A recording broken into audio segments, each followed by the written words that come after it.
Bom dia, happy new day, and welcome back. Today I want to talk about something that is deeply personal to me. The real reasons why I quit yoga 2 years ago.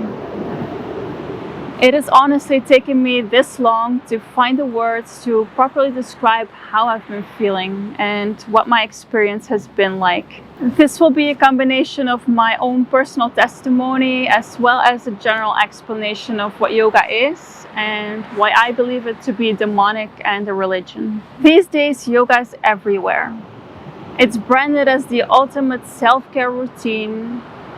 And for most people in the West, it seems pretty simple. I'm just stretching, I'm just trying to fix my posture or calm my anxiety. But today I want to peel back the layers and look at the actual architecture of this practice.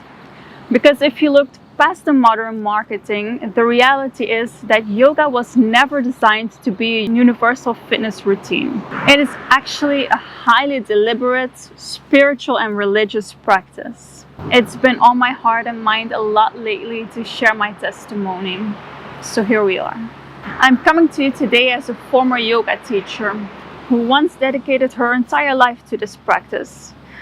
To give you some perspective, most yoga instructors spend about 200 hours getting certified during their initial teacher training. I didn't stop there. I actually completed over 2,000 hours of advanced teacher trainings.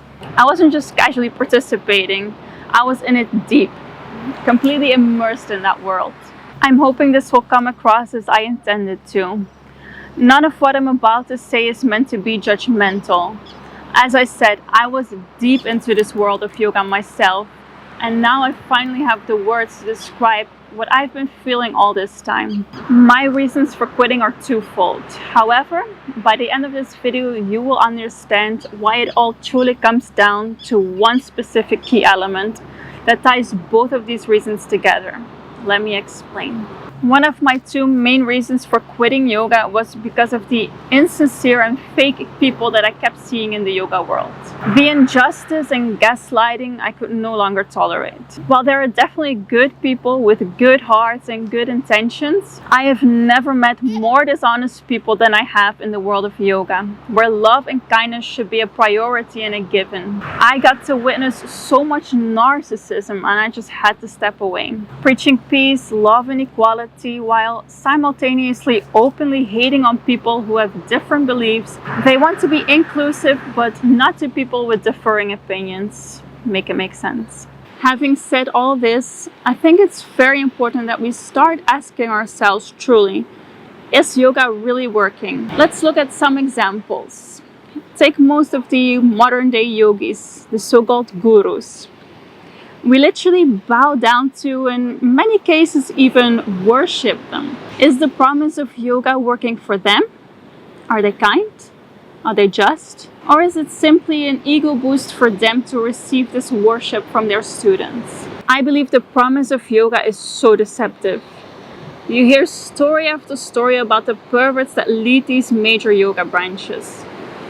I would argue that those are not individuals we should aspire to be like. If these are all your so-called gurus and they cannot seem to live righteously and keep their perverted ways in check, then maybe we should seriously start to question whether or not the promise of yoga is true. Or is there another reason why so many of these yogis are egocentric, narcissistic, and even evil? Perhaps it's because of a hidden theology that most of us are unaware of when we enter into this practice.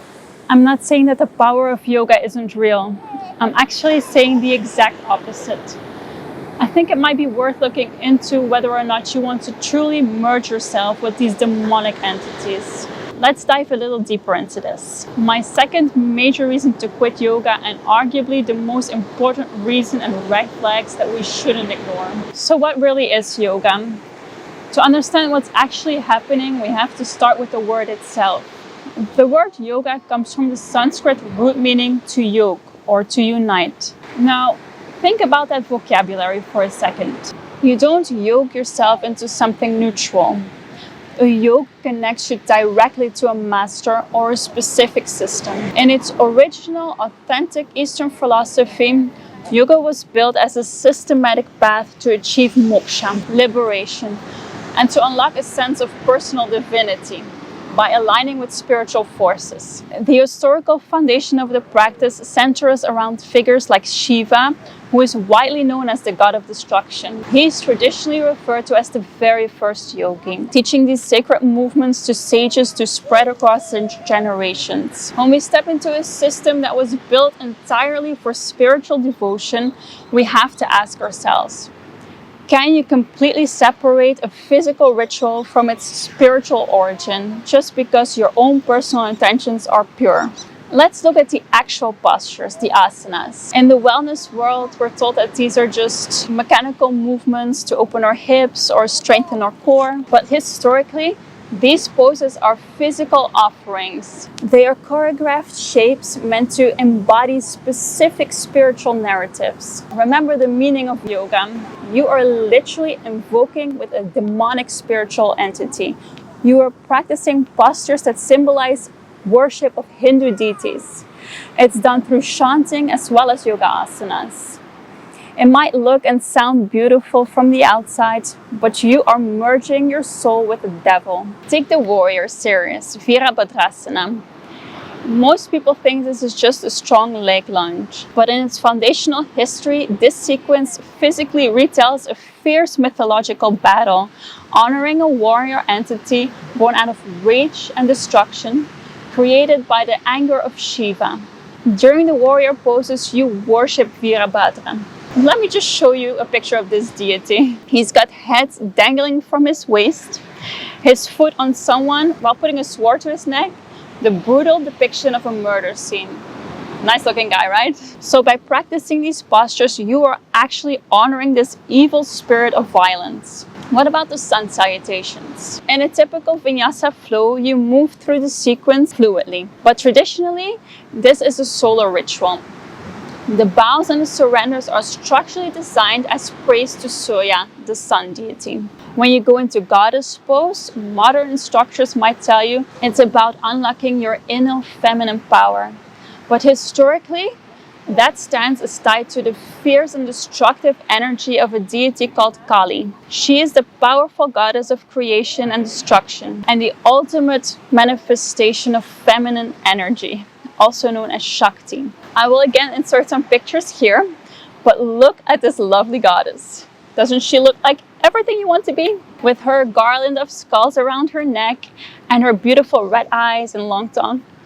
And even the most disturbing facts about this deity, she apparently wears jewelry made from corpses of infants.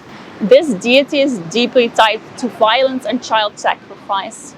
That sure seems like someone to worship, She also stands on corpses. Really nice. I think I'm mostly disturbed by this particular evil spiritual deity because I believe that this is the exact demonic spirit that I came in close contact with. I know I was having thoughts that weren't mine.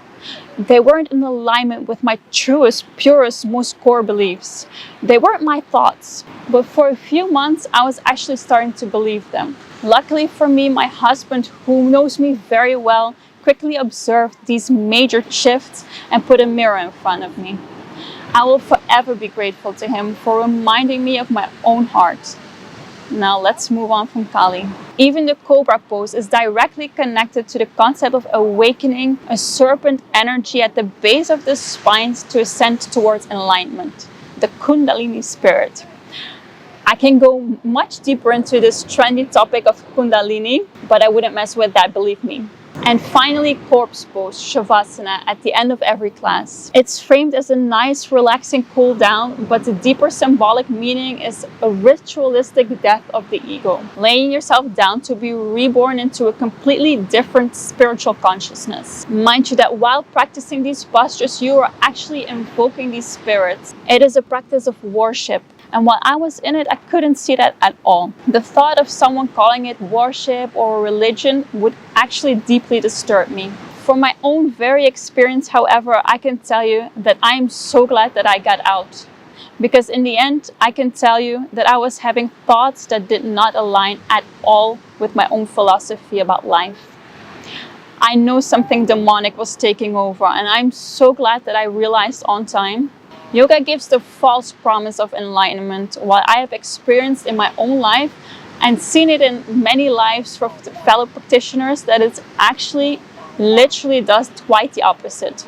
It brings so much darkness. And if this statement makes you feel any way like angry or offended, then perhaps just think about why. This practice truly has demonic aspects, and there might be a reason why hearing this statement might be invoking some intense feelings inside of you. And while the intention behind moving your body is beautiful and just, the denial of yoga being a spiritual practice that praises and invokes angry spirits is just not right. We can't shut our eyes to the reality. Yoga has become so popular over these last couple of years. However, more testimonies of demonic influences will still need to be heard and come out in order for us to completely understand what the practice is doing to us. You are filling up the ego, you're focused on the self. And knowing all of this helps me to completely understand why there are so many bad people within the world of yoga. So many selfish, narcissistic, and actually evil people masquerading as good. It makes total sense when you realize these people are unknowingly calling in these evil spirits throughout all of these practices and the glorification of the self. When you look at the names, the history, and the structure, it becomes clear that these movements aren't random. And the meaning behind them doesn't change based on your own individual intentions by practicing yoga. Remember the saying, the road to hell is paved with good intentions. Your intention in this matter doesn't change the fact that you are worshipping deities that are demonic and calling in evil spirits. The practice uses the physical body as a vehicle for specific spiritual motives. Now, does stretching your arms over your head when you wake up in the morning mean that you're participating in a ritual? Of course not. Those movements are neutral, but context matters. When you step onto the mat and follow a pre-designed spiritual system, you are entering a framework that already has its own rules, its own history, and its own masters. We live in a culture that tells us that we can rebrand anything to mean whatever we want it to. But original roots matter, and spiritual laws don't shift just because you slap a new label on it. As you can tell, I'm very passionate about this topic. I have lived through this New Age practice so deeply, and I can tell you, I wish I would have known everything I know now when I first went into it. But of course, I had to fall as deeply as I have to be able to come out on the other side knowing what I know now. And you know what? I probably wouldn't have even believed it if someone had told me before I experienced it myself.